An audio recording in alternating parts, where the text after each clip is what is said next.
Hey, what's up guys, and welcome to my 13th Python 3 tutorial. In this tutorial I'm going to be talking a little bit more about sequences, and in particular slicing sequences. And basically it's exactly what it sounds like. Slicing, it allows you to retrieve a slice of your sequence. And it's used pretty similarly to index numbers, which I talked about in my last tutorial on sequences. So let me show you exactly how to slice a sequence. First, of course, I need a sequence, so I'm going to create a list. So the name, the assignment operator, and remember, square brackets are used for lists. If I was making a tuple, these would be parentheses. So let me just make a quick little list, pretty easy. Oops. That's good. Alright, I'll just hit enter and then my list is created. So how I slice a portion out of this list is I first specify the name of the sequence and then a pair of square brackets right after that, just like when I was trying to retrieve a certain value using the index operator. It's almost exactly the same, but instead of using just one number, and remember if I did this would just retrieve 1, I'm actually going to use 2 numbers for slicing, and I separate those 2 numbers by a colon. So let me just put 7 as my second number, then I'll hit enter. Alright, now as you can see, it slices from the first index number, which was 1, up until the 7th, but it doesn't include actually include the actual 7th index number. And there's 2 ways you can think of slicing that could help you.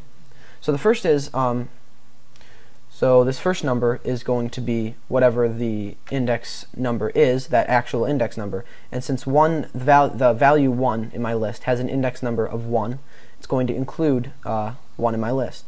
But the second number that you specify, the value that has that index number won't be included in your list, or in your slice, sorry.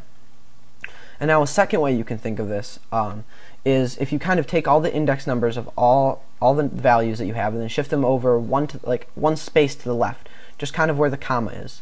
So the index number 1 would actually be between the values 0 and 1, and the index number 2 would be between the values 1 and 2, and so on and so forth. Because then when you're slicing, so the 1 is on this comma, the index number 1, so you're slicing from this 1 to the index number 7, which would be right here, which would actually be before the 7, so wouldn't actually include the value 7. Alright, so another way to slice is from the end.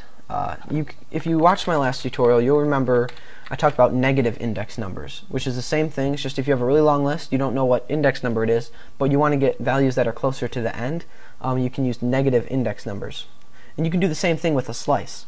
So I can go to -5 to -1 and enter. You can see that slices from the -5th value, which was 4, to -1, which -1 is actually 8, but remember it's not going to include 8, so it's 7. But what if I wanted to slice from -5, which is 4, to 8 using negative index numbers? So I'll do -5, and let's try 0, see what happens there. Whoops, no, that doesn't work because the index number 0 is 0, and you can't reference, there is no -0. So what you're going to do, Python gives you a pretty easy way to accomplish this, is just by leaving the second number blank. And as you can see, it automatically goes all the way to the end of your sequence. That's because these numbers, when you're slicing, are actually optional. If you leave the first number blank, like this, I have to spell that right. Say I just don't put a number there, just put the colon, and then like 5. You can see it starts from the beginning. So if you leave the first number blank, it'll always start from the beginning. If you leave the second number blank, as you saw there, on my -5, it will end at the end of your sequence. So if you leave both of them blank, it's just a shortcut for slicing, I guess, the entire list or sequence.